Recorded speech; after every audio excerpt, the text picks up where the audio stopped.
বিয়ের আসরে মৃত্যু মুখে ঢলে পড়ল পাত্র। অস্বাভাবিক মৃত্যু, খুন নাকি স্বাভাবিক মৃত্যু? ডাক্তারের রিপোর্ট বলছে প্রথমটাই। তাহলে কে হত্যা করলো রাজা মনীন্দ্র চন্দ্র নন্দীকে? সন্দেহ রহস্য ঘনাতেই পুলিশের সন্দেহের জালে ধরা পড়ে 7 জন। আসছে উইন্ডোজ প্রোডাকশন হাউসের নতুন ছবি ফুলপিসি ও অ্যাডওয়ার্ড। এ নিয়ে বিস্তারিত থাকছে এবারের আয়োজনে। মনীন্দ্র চন্দ্র নন্দী গল্প আবর্তিত হবে রাজা মনীন্দ্র চন্দ্র নন্দীকে ঘিরে। তিনি মৃত্যু পথযাত্রী, কিডনি খারাপ, ইতোমধ্যেই 2বার বিয়ে করেছেন। প্রথম স্ত্রীর এক ছেলে হলেও দ্বিতীয় স্ত্রী নিঃসন্তান।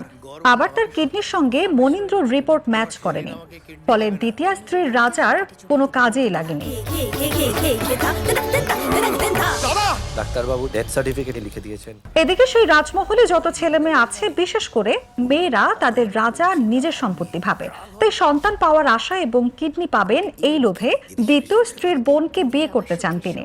এদিকে বিয়ের পিড়িতেই মৃত্যু হয় তার। ডাক্তার বলছে অস্বাভাবিক মৃত্যু। তাহলে খুন করলো কে?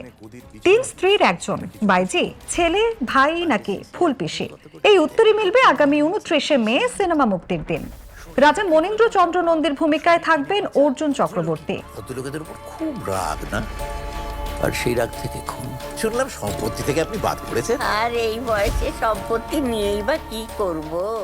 পর্দায় তার প্রথম স্ত্রী হচ্ছেন কনিনিকা বন্দ্যোপাধ্যায়, দ্বিতীয় জন রাইমা সেন, আর তৃতীয় এবং হবু স্ত্রী হতে চলেছেন শ্যামপ্তি। তার দিদির ভূমিকায় তথা ফুলপিসি হিসেবে দেখা যাবে সোহিনী সেনগুপ্তকে। নর্তকীর ভূমিকায় অনন্যা চট্টোপাধ্যায়, আর মনীন্দ্রর ছেলে ও ভাইয়ের ভূমিকায় যথাক্রমে সৌম্য মুখোপাধ্যায় ও সাহেব চট্টোপাধ্যায়। সেরা পায় উত্তরাধিকার।